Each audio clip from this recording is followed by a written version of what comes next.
This is What's Actually Happening, the APHS Frame and Field podcast. I'm Jim Zaborin. Each week we look at how human systems actually organize themselves through meaning, through frames, through the interpretation that's already running before effort even begins. Thanks for joining us today, and we're also joining Chantelle Neufeld. Chantelle has been exploring APHS principles through the papers, and we've been having conversations around each paper sequentially. And today we are on paper 5 in the first book, the first foundational collection. And Chantelle, welcome to the show. Thanks for having me. I loved reading what you sent. Actually read it just this morning, so this is the first time I haven't had a chance to sleep on it, and I'm excited about seeing what that's going to be like. Awesome. That's even better. It's a real connection to what's written there before it gets a chance to be processed too much. So I'm sure we'll have It's some not good in the conversation. library yet. That's It's right, still floating exactly. around real close. Yeah. That's right. It's being shelved. Yeah. Very good. Well, paper 1-5, or the fifth paper in the first collection, the foundation collection, is Toward a Theory of Mind in APHS. And APHS doesn't rely on a theory of mind. However, it's really helpful to have a theory of mind, if you want to have one, to understand or make sense of what's going on within what APHS is concerned with. And this is just my theory of mind, and I think they're very important in this kind of a work. I had learned a theory of mind when I went to an accredited college of hypnotherapy, and they of course taught me a theory of mind, and it was entirely adequate for the work that I was being prepared to do. However, it was entirely inadequate in terms of working beyond that. And so it was helpful as a model, but it was not a complete enough model for the work really that I began engaging in my hypnotherapy practice and beyond. And so what I did is I started really bringing pieces in and developing the model. And so this theory of mine is really it's a very well developed and developed over a long time, and a lot of observation and use in analysis and synthesis within my practice coaching and in hypnotherapy. And it's reflective of what I think, but it isn't required for APHS to work. In a sense, APH grew out of this kind of a theory of mind, but this theory of mind allowed me to make sense of things. But I really wanted to make sure that I separated this theory of mind from APHS in the sense that anybody's theory of mind will work with APHS. This particular theory of mind makes sense of it the best because it kind of grew up with it and things grew out of it, but it also doesn't require it to be connected to it, in that there's no real claim in this theory of mind that it's true. And Chantelle, you remember from our last conversation around paper 4 in the first book, the truth and functional models. And really, truth is not as important as if a model works. And if we're concerned with a truth of a model, we get stuck defending a model that may no longer work. And this happens all the time. If we are more concerned with, does this model work, then we're always willing to shape and change it based on what we're observed that's different. And it allows a model to grow and adjust to reality and become more and more true, not necessarily true in an ultimate metaphysical sense. But this is an important part in APHS if a person doesn't have a theory of mind, because it will make a lot of sense, and it could help inform people who have their own theory of mind. It can help inform some aspects of it and help maybe shape their theory of mind and make it grow. It's not something presented as something that has to be proven. It just is functional. And if it doesn't explain why it's like that, it doesn't explain where it came from. It simply attempts to describe what is there in a way that allows one to make sense of APHS more efficiently, but APHS isn't required to have this. And so with that said, what I know that you're familiar with theory of mind things because you are a hypnotist yourself, and you work in this kind of an area. So I don't know if you ever formally called it a theory of mind. You probably have, or you've seen it. Oh, you haven't seen that. Okay. Well, that just wasn't the terminology in my training, but Okay. I'm sure that we Uh, both understand the concept, just has a different Exactly. title. Exactly. It's simply a theory of what's going on in the mind, what's the mind is doing, and how Yeah, it's I think the working. closest thing that, what I remember from my training was the NLP model, like the filters of the mind. I Hmm. remember that drawing of like the side of Yes. the head drawing where Yes. the information comes in and it goes through the filters of the mind and then it comes out in like, behaviors, thoughts, actions, Yes. etc. Yeah. That is a great model, and I use it myself all the time. In fact, I'm sure that it's in my own theory of mind. It's not necessarily copied from it, but it certainly was an influence on my understanding of how the mind works. So yeah, that's a great Yeah, it was example. so helpful to me that I literally use the word filters every single day with Yeah, my circle. yeah. Yeah. And filters is a really a great word, and that's very much what they are. I kind of use the terminology frames more, but Mm. filters are Well, frames or lenses. It's all the same yeah, I thing, love right? the metaphor of like glasses because, a different prescription will let you see blurry or like have the um coherence or or not. Exactly, And exactly. like a different color of lens will help you, see it in a completely different way. Yes, Or in a relationship, rose-colored glasses will filter out exactly. all of the, red flags of a person, right? And so, Exactly. That's right. Exactly. See, and that's really what we're getting down to, regardless of terminology. It's what's really going on there, and we have to either invent words or we have to adopt words from other places to describe it. But that's all legitimate because we are working with things that are really unseen in terms of how they operate or what they're doing, or even that they're in operation. However, we definitely see the effects of them. yeah, so basically trying to explain the mind, why we do what we do, why we can't seem to stop doing the unhelpful things that we Yes. find ourselves doing. And yeah, just basically how the mind works. And also like a lot of the paper was the conscious mind versus the other than conscious Uh, and what each does. Yeah, exactly. And really versus there is more how is it in distinction, not fighting, Hmm. right? Hmm. Because And like the reason we love it is because with hypnotherapy and therapy, we see the differences, like with talk therapy versus using subconscious kind of stuff, how it just, the efficiency is noticeable. yes, exactly. When I started working with David Grove's Clean Language, um, and this was after I had gone through formal training in hypnotherapy. It really began to open up my mind to just the broader aspects of the mind beyond thinking capacities at a conscious level. And really it showed me how we could really access the subconscious mind without really something like hypnosis, uh, but by using its language metaphor, right? Hmm. And it really started to, I don't know if it really started there, but it certainly enforced it and encased it more in my thinking, that the mind is really much more than the conscious mind or even the conscious and subconscious mind. It's really the entirety of who we are, and it's not residing in one place really. It's really pretty comprehensive.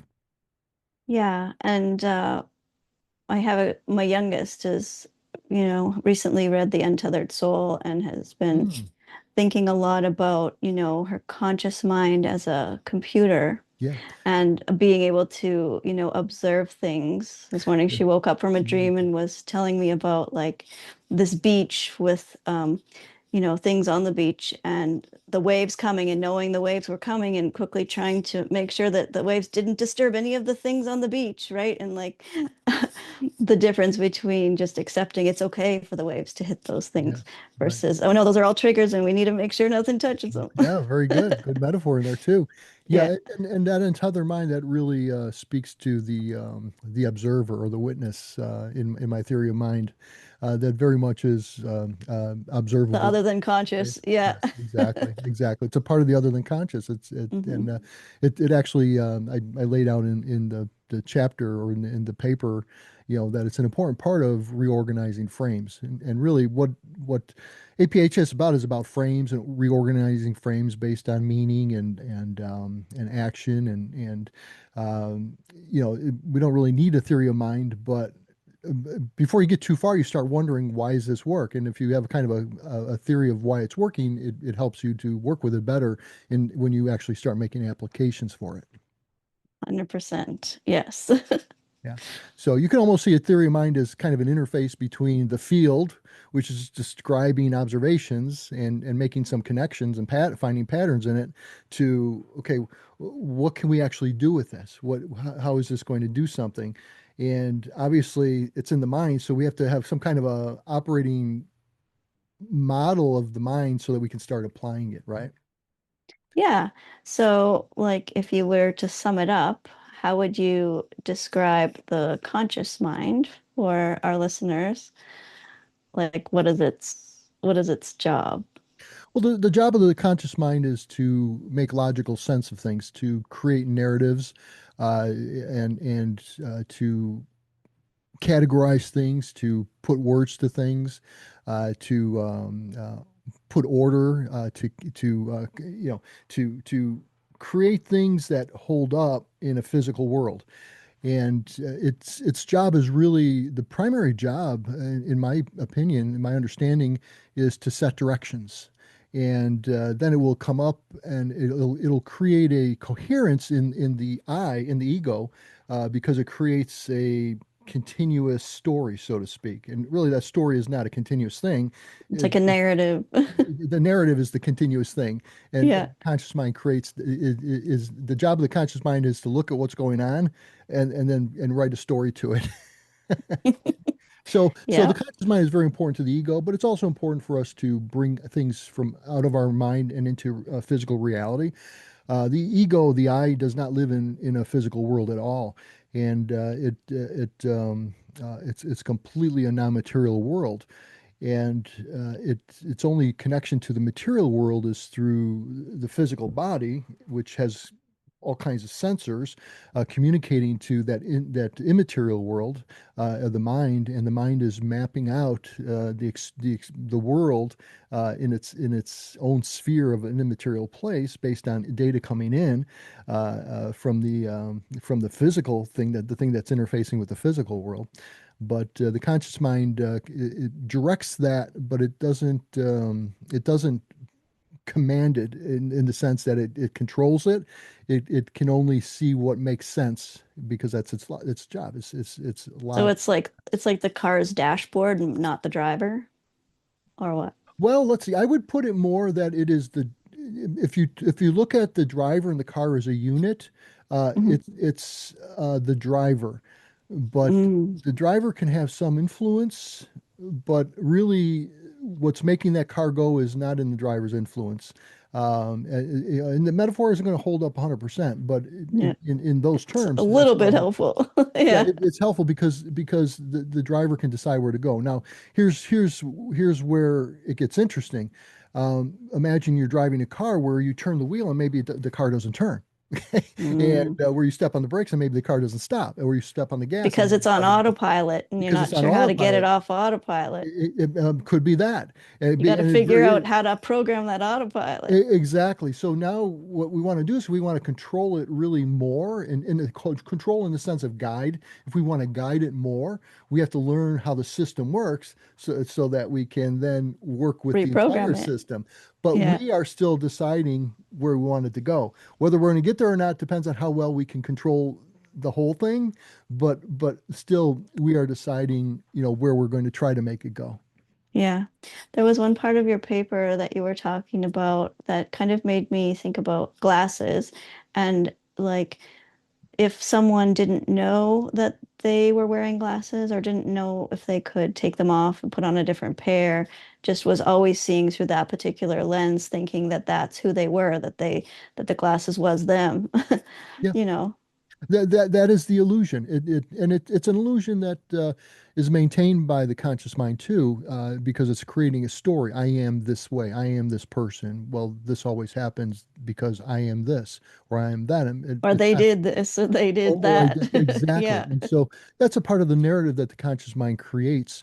That is meant to make sense of things, and because it's concerned with things that make sense with logic, and to explain things so it can understand, how to do things. But the problem is the understandings are usually wrong. So, Yeah. yeah. So we addressed the conscious.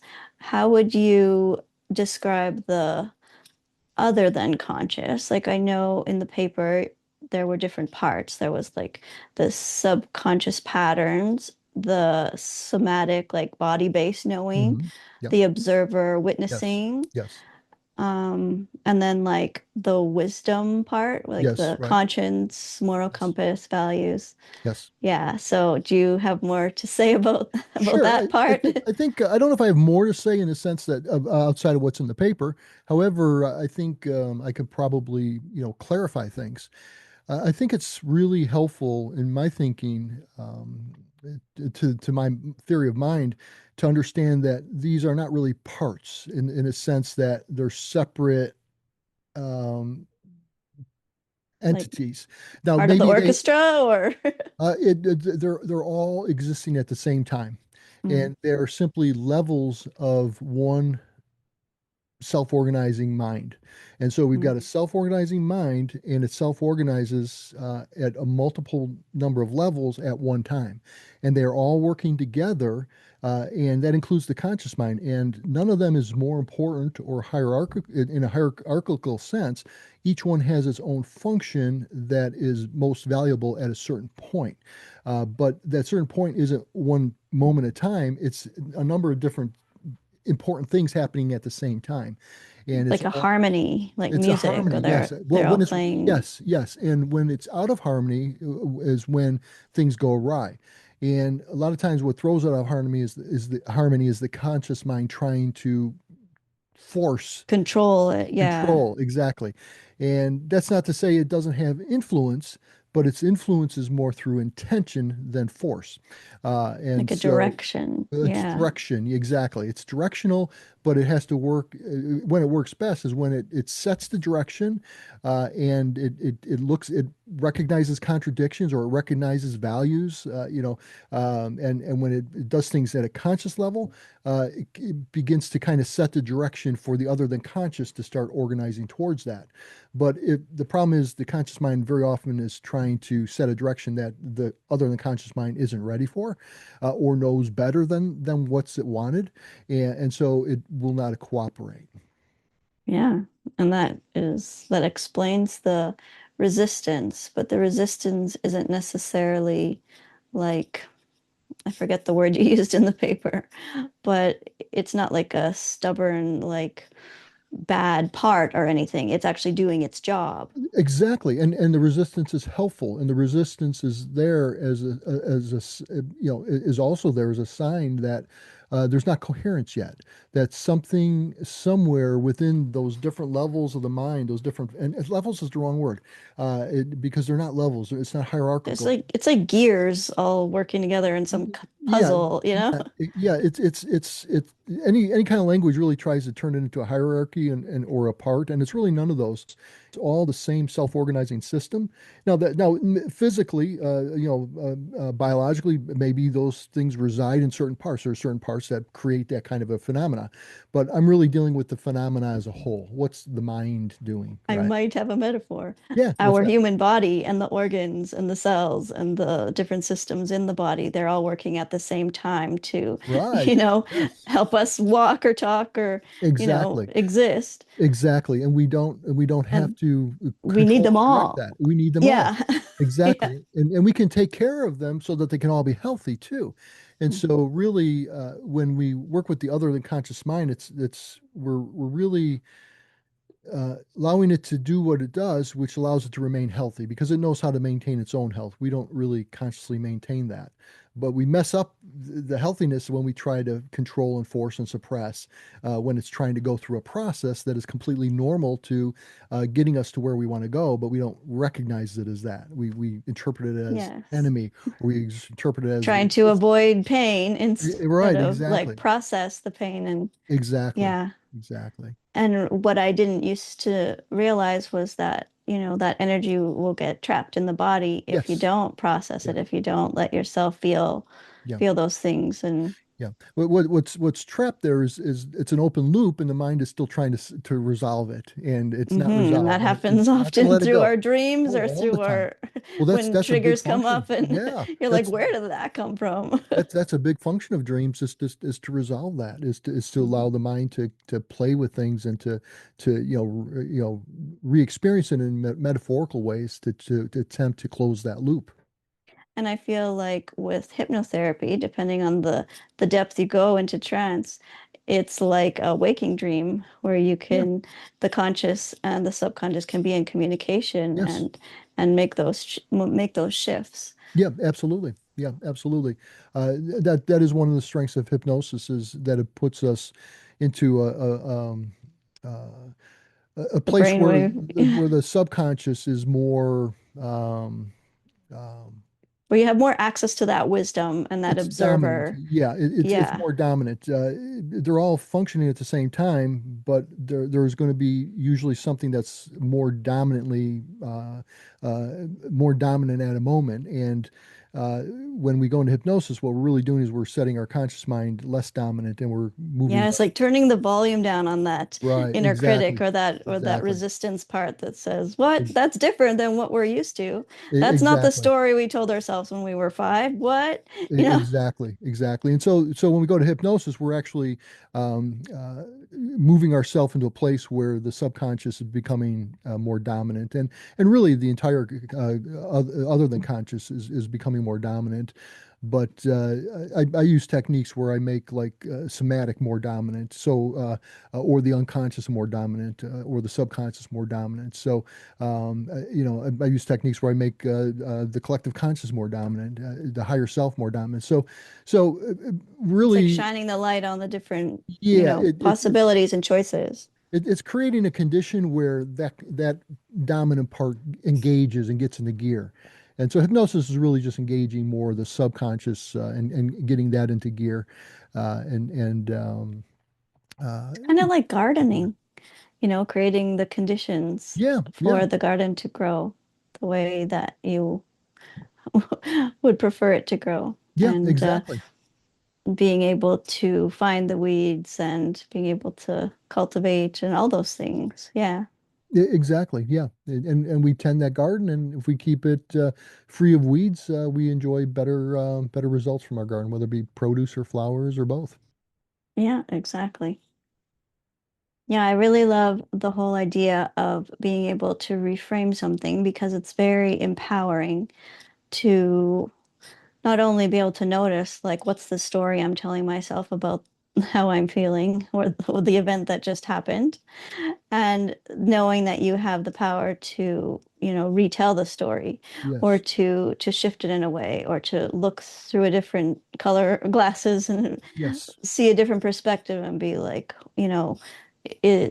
does it always have to be this way? Like, is there any other way it could be? exactly. Now the trick with frames is it's become a gimmick, and a lot of what happens that I'm seeing today in terms of frames or reframe is really a conscious attempt to change narrative, and it works sometimes. It definitely works sometimes, but if it's going against a deeper frame that is more ingrained, it won't be effective for very long. Really, what I prefer more is like frame shifting, where we're trying to shift the frame. We're not trying to redo it consciously. We're just trying to move the conditions or the orientation so that it takes on a different meaning. but we're not doing it consciously. The conscious mind is involved, but it is not a conscious process. The conscious mind sets an intention. It can create some of the conditions for it.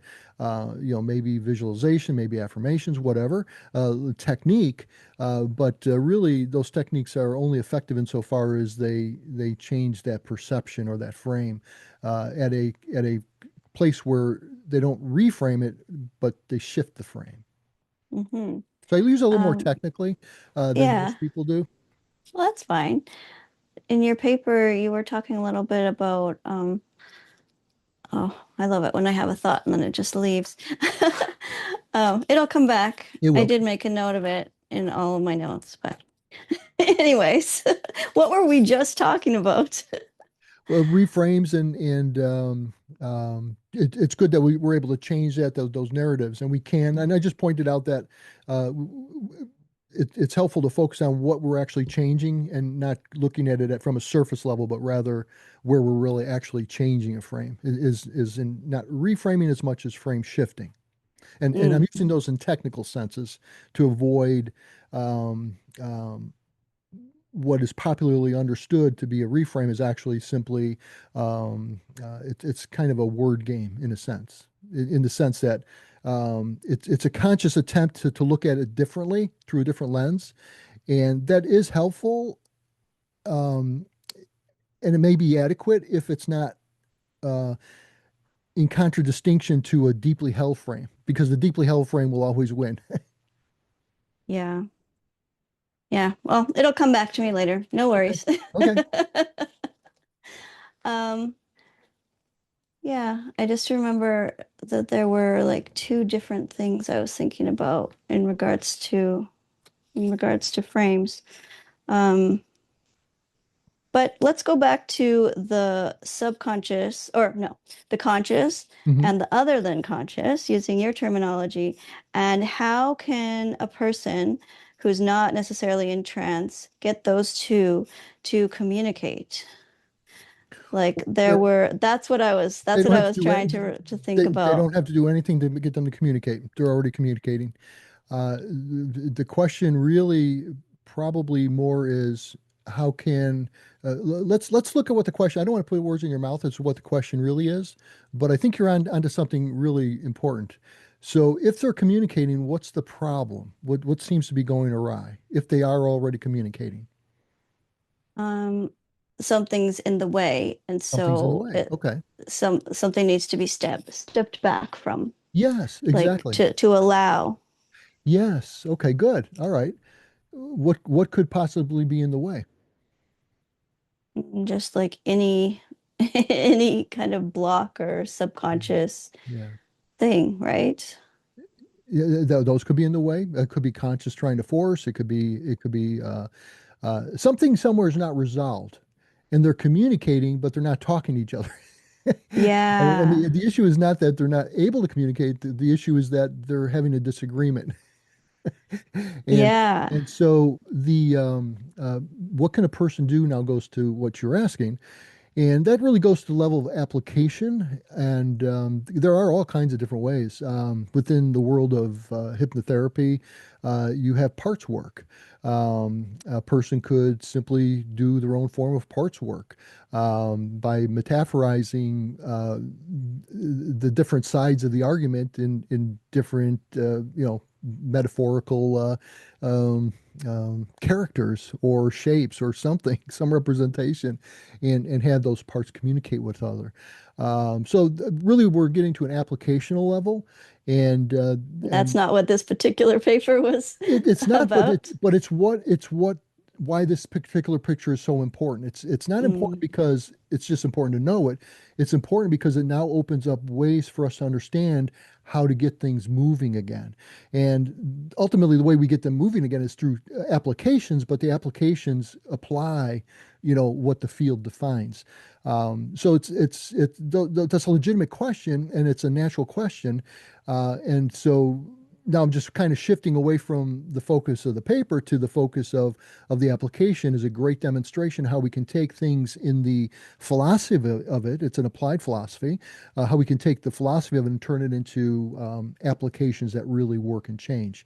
I've mentioned a few visualization, affirmations, and now we've mentioned a couple more parts work, integration work is a good way to do it.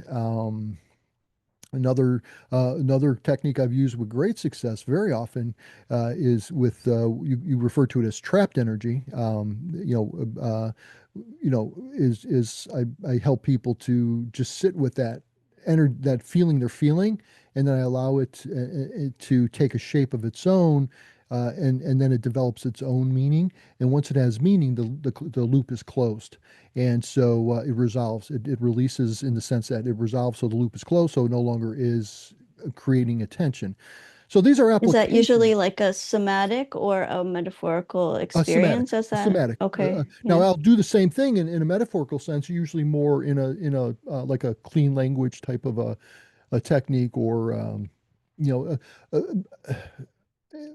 I've referred to these techniques as wrappers that are the way we deliver the candy, and the candy is the APHS ideas. Okay, it's Hmm. those things, whatever you call them.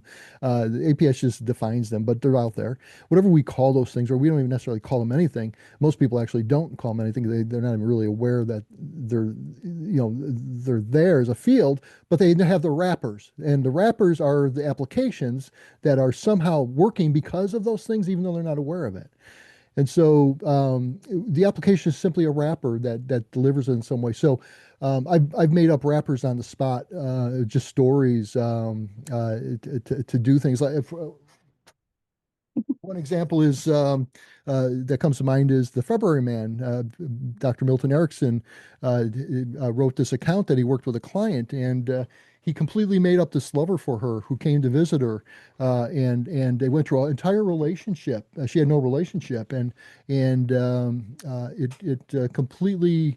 Um, he just made it up, and then it became an ongoing week by week meeting with this lover during the sessions, and it was that's the rapper. He It was was. kind of like an archetype.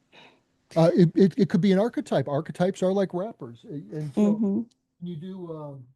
It also reminds me a little bit of like when a client hasn't ever had the experience that they want to experience, and they kind of watch the movie of someone else experiencing it and then kind Mhm. of put themselves in that movie and Yes, experience it after that, like yes. learning how. To do that, they have to be in self-hypnosis, and Hmm. that's a place where self-hypnosis shines, is helping people, and that's the context with the February Man with Dr. Milton Erickson.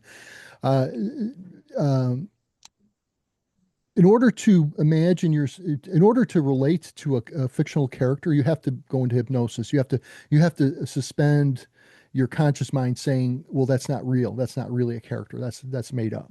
And so you have to let the subconscious mind become dominant, and set back those filters of the conscious mind. And so you're going to hypnosis when you go into a story. That's why they're so effective at shaping our frames, because they are helping to bring about shifts and integrations through a story that we live. Right, we live that story even vicariously. We're living a story, and then that allows those parts that are not, going back to your question, those parts that are not talking. They're communicating. They're just refusing to agree. Okay. And so Yeah. there's not movement. But when we do these we deliver these frame shifts in the wrapper, whatever wrapper or application we happen to be using, we are opening the door for them to integrate and resolve differences, or in other words, build coherence, because it's looking Hmm. for coherence.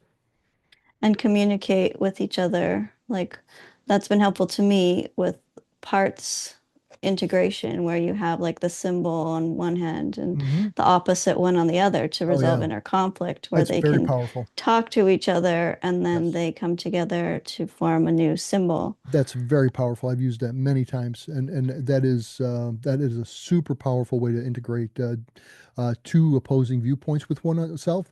and where the conscious mind can't do that. It can decide which is right or which is wrong, but it can't integrate the two, and the two Hmm. are operating as frames, and they're Yeah. just frames that need to to integrate for a coherence, and that integration is the work there. So it's not that somebody has to do something to get them to do it. It's just that but it can be facilitated. And when we can facilitate it, it can happen much more smoothly or with much less, far less Resistance. resistance, and because there's less obstacles being put up by trying to force something. So understanding the field uh, allows you to create the wrappers or the applications that are going to work in a particular instance or for a particular person. And it's anything that anything that is looking to resolve or get the conversation going again between different parts of us, so to speak. Um, those are wrappers for what's actually working. What's actually working is that people are changing their frame shifting. Their level of belief is shifting to something different, and it doesn't change the outside. It really just changes the perception of it. But in a Yes. way that allows for the person then to move forward. Yes, because often the client comes in with a particular goal in mind. And then when they go in, like inside their subconscious, then often that inner conflict that reveals itself, not only is it the path instead of the thing to be that they would have otherwise banished or Yes, suppressed, exactly. but that inner conflict is, just something that they didn't know consciously before coming to the session that that was the issue, or that that was the path to the, trauma that happened to Right. But their inner child. but in fact it was the path, and that's why that block is a part of the process. Okay. Hmm. The block isn't the destination, it's the part of the process. And all that has to be done is the block doesn't have to be gotten rid of. The block just needs to be worked through, Hmm. integrated, some new information, but not at a cognitive level necessarily, although the cognitive level can play a part. But really, the frame is happening at a below conscious level, at an other than conscious level. Below kind of puts it hierarchical. It's not in an other than conscious level. Uh, but it needs to be worked through. But that is the process. It's a self-organizing system, a self-organizing mind doing what it does best, organizing towards something. And that block is a part of the process of the organizing. Hmm. So often, if someone comes in with like a panic attack issue, they don't want these triggers to catch them off guard in public out of nowhere, Mhm. or not, even at home, it's a very bad feeling to have a panic Yes, attack. of course. And so a lot of people don't realize that if you do hypnotherapy and you can get to what's underneath those, then you can kind of neutralize the landmines. I don't know what Right. other metaphor to Right. use, but Well, ultimately, when we neutralize the landmines, that's really frame shifting. We neutralize it by taking its meaning away, because the only real power it has is the meaning. It's like this is dangerous. Well, consciously, no, it's not. But the feeling is this is dangerous, and so what the feeling comes from a meaning being assigned to the thing that's triggering it at an other than conscious level.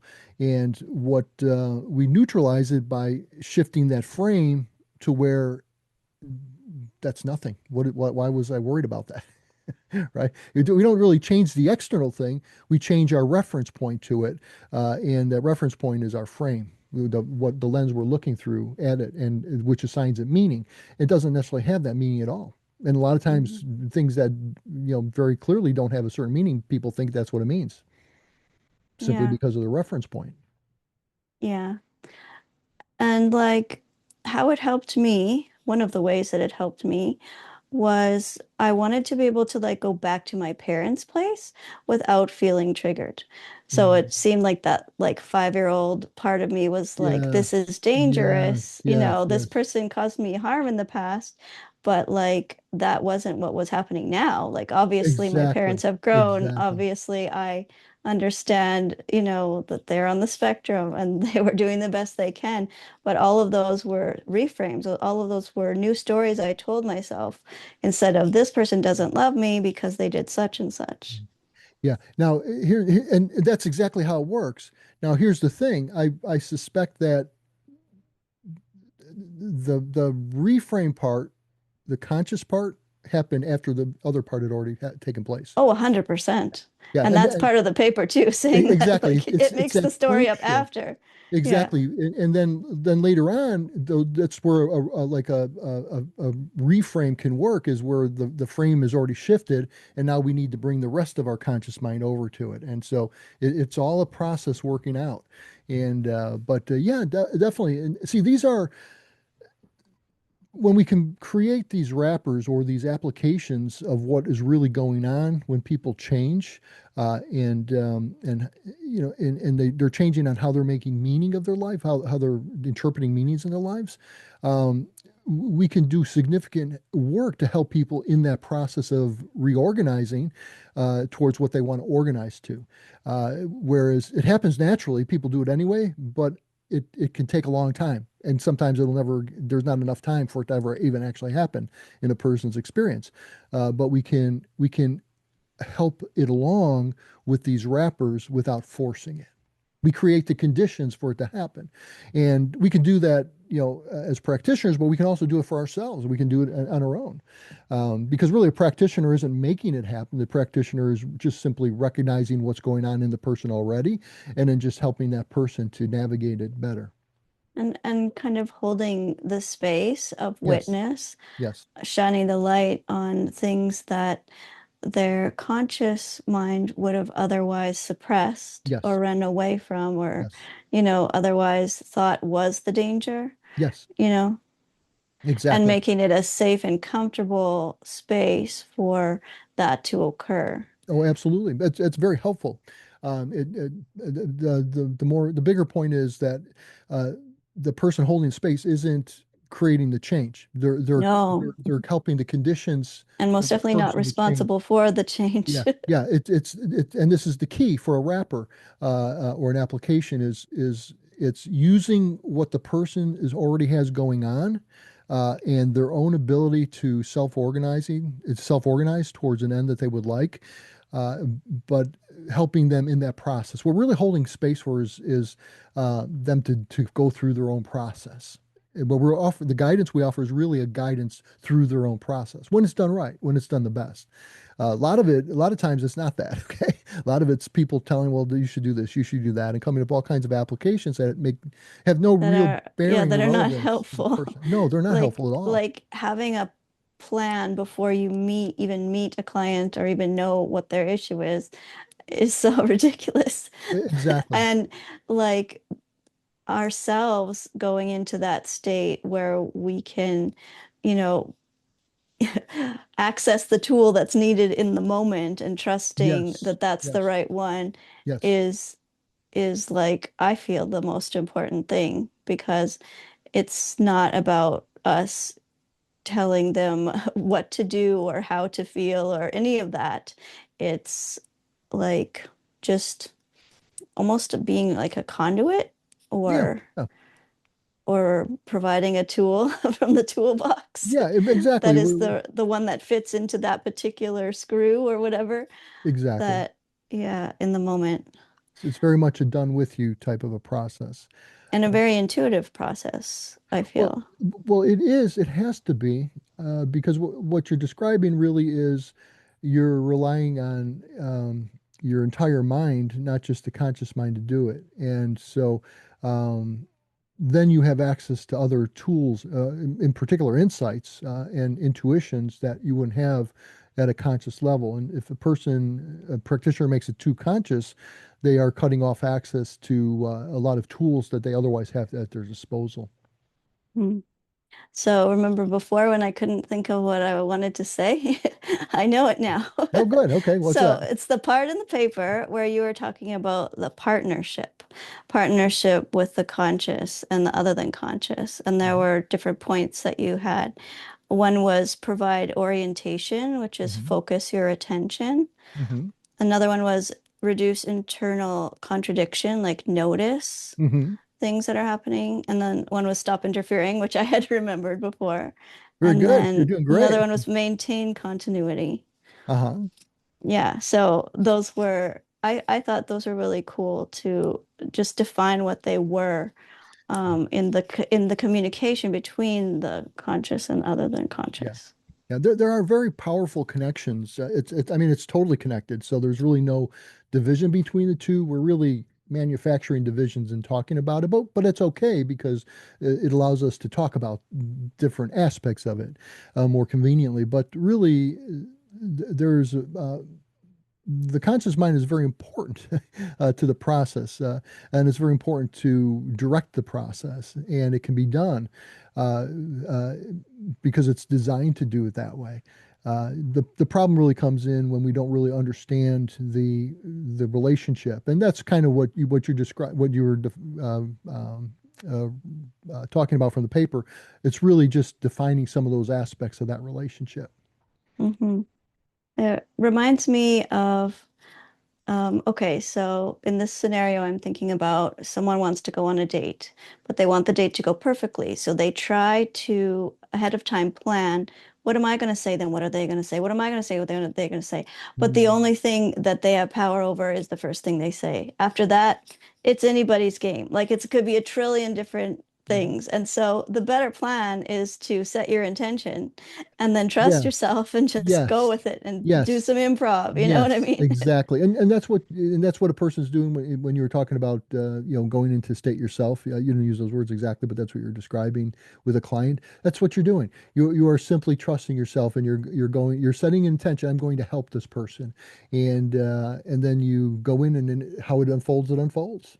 Yes, because the first thing that pops up in their mind as the answer to whatever intuitive question you ask Yeah, is the right thing instead right. of the conscious, mind sometimes trying to get involved and be like, but what about this? What about this? What about this? Exactly. It's more about just go with it and see what happens. Yeah, exactly. And so really we are able to do things much better when we work with our entire mind, not just our conscious mind, but our conscious and other than conscious minds, and very powerful.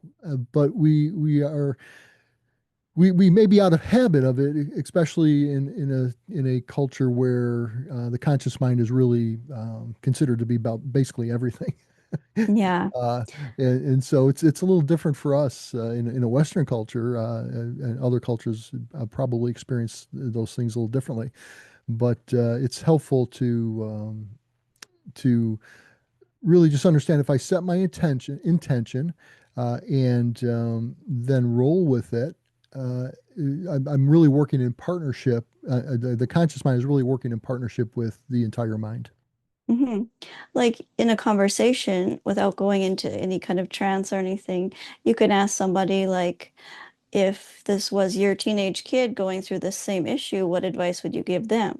So kind of bringing in their higher self or Yeah. conscience or whatever you want to call What, it, what you're really doing is you're sending them into hypnosis because just they with the can't. question. Yeah, they can't answer that question without turning their thoughts inward and using their imagination, Hmm. and that's just to demonstrate how we're always in hypnosis. We don't even realize it. But when you understand the tool, you can cause that to happen on purpose. And yes, that is a great way to get somebody in hypnosis is just asking them a question like that, or to imagine something. Just anytime you say imagine, you're now inducing hypnosis, a very low level, but it could be deepened, and I have deepened it before. But that's we're really working, highlighting that a function where the mind is working together. See, consciously, I'm thinking, okay, imagine this, and then I do it. Now all of a sudden, the subconscious is dominant. See, and they're just working together. It's just like turning it to what's dominant. It's just like turning the entire mind to what part is dominant. What comes up. And of course, my favorite way is through metaphor. So when you Yeah, ask, like when someone has their issue, and then you say, that issue is kind of a little bit like what? Where you run out of words and you have to use yeah, metaphor exactly, to describe it. exactly, exactly. We're moving them into their imagination. And once you And have the metaphor, you can work with it. You can transform it and you can bring whatever resource needs to it yeah, to help it. And later on, the conscious mind would make sense of that shift and be like, oh, I believe right, this now. right. But in the moment, this metaphor stuff going on is all, Well, those frames in reality are metaphors. I have another paper coming up. I'm not sure if it's in the first collection or the second collection. I think it's the second collection, um, but it's very early in the second collection. Um, Next paper is frame shifting. That's a good one. yay. I'm See, excited to read let's it. see. In the yes, the very first paper in the second collection, the reorganization book, is frames as pictorial and metaphorical structures. And in fact, frames are the metaphors. They're collections of metaphors, which are collections of symbols. And so, very much when you're talking about metaphor, you are really speaking the language of the frame, and you're really, when you're allowing them to be expressed, like you're saying, you ask the question, you're really, you're not asking them to invent one, which would then become a conscious process. You're asking them, well, what is that like? So they're really slipping into an other than conscious mode to connect it with some picture of something, which is the metaphor. And what they're going to connect it to is the picture they're holding, right? And so, Yeah. and then when you work with that metaphor, you're actually working with the frame. Problem is, a lot of times people work with the metaphor at a conscious level. Then, even when they know to ask for the metaphor, they work it there. Whereas what I found David Groves was particularly powerful at was how to work with metaphors as metaphors, and where you're actually working with the frame, even though it's dressed up as a metaphor, so they can be talked about and put into words. But very powerful stuff. I'm just trying to think of an example so that the audience who hasn't had an experience with this might know a little bit what it's like. And what was coming to the picture that was coming to my mind was, if the client was experiencing a chaos, and then you ask, like, what kind of animal might this chaos be like? And they say, like, a wolverine just running around, trying to do this and that and just boundless energy. And it's like, oh, what might that wolverine need? Or, what kind of weather could be helpful or whatever, it doesn't have to be the right question, just any kind of Right. shifting-ish question. Well, they're going to make it the right question because they're going to answer what they think it means, and that's Exactly. powerful. And then Yeah. you just go with that. So it's Right. like an improv for the subconscious. Yeah. And Yeah. then Very much. and then at the end, it's not necessarily to solve an issue, but it's to be more helpful to the issue and creates some shift, some kind of Yeah. helpful change that will create the conditions Oh, for yeah. It's good. a more It'll easier life. shift. It'll create shifts. No question about that. Yeah. That's the power of it. And but the reason it's powerful goes back to APHS, because that's how we change. Exactly. And so, clean language or anything that works as metaphor, those are really rappers that hmm deliver what's really making the change. And that doesn't mean the rappers are bad. The rappers are great. They're making But there's something not one size fits all exactly, ever. exactly, exactly, Because everyone's going to have a different metaphor and a exactly.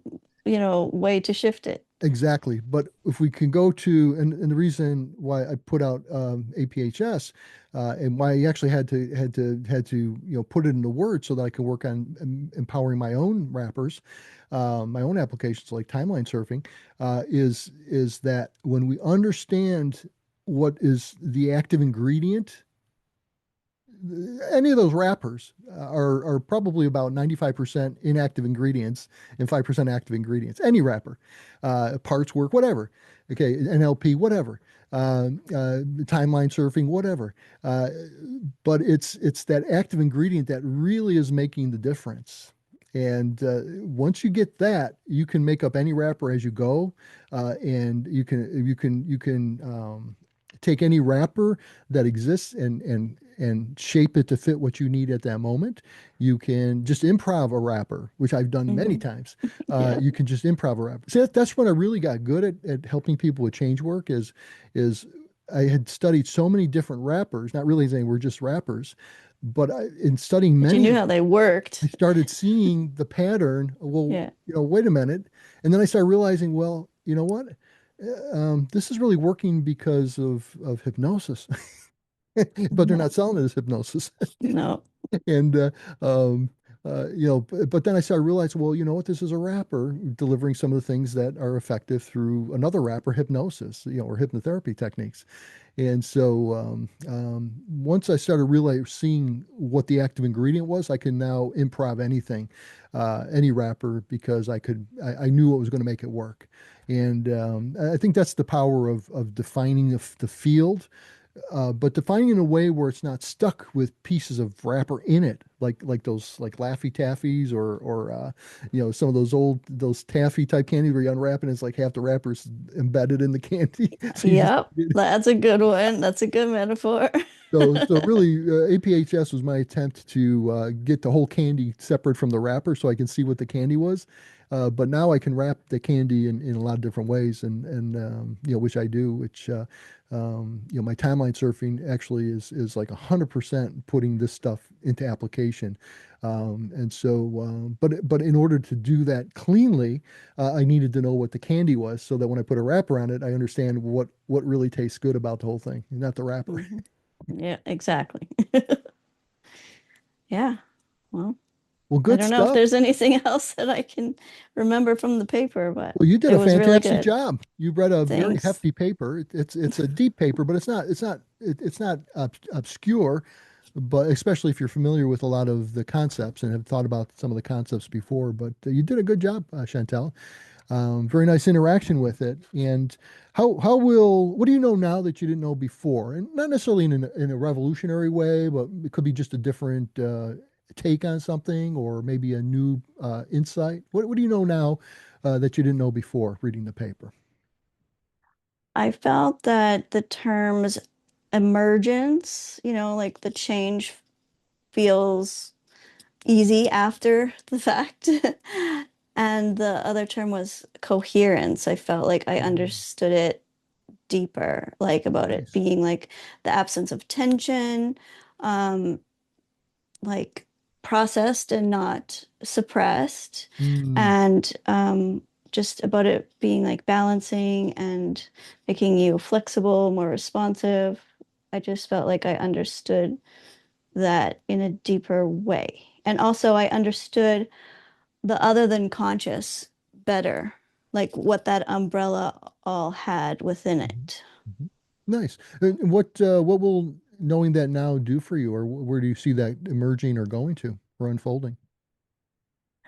Um, I see it where I could use more of the somatic, like the body-based knowing, the gut instinct, the trusting Hmm. yourself, um, and also like the wisdom part, like getting sort of advice from your higher self. I don't know. Nice. I see the subconscious differently now, or I see it as part of a Mm, bigger system, and it hmm. makes more sense to me in that organization. Very nice. Very Yeah. nice. Well, thank you, Chantal. I appreciate it. And any last words before we say goodbye to the audience? Mm, I can't think of anything. Well, the things are in process, I'm sure. So excellent. Yes, We'll, I we'll hear haven't them had a later. chance to sleep on it. That's right. Excellent. Well, Chantel, thank you very much. And thank you to our audience also. Thanks for listening to What's Actually Happening. The founding papers of Applied Philosophy of Human Systems are available at aphsfield.com, aphsfield.com, all one word, including everything we discussed today. I look forward to continuing the conversation with you next week. And until then, see what you notice.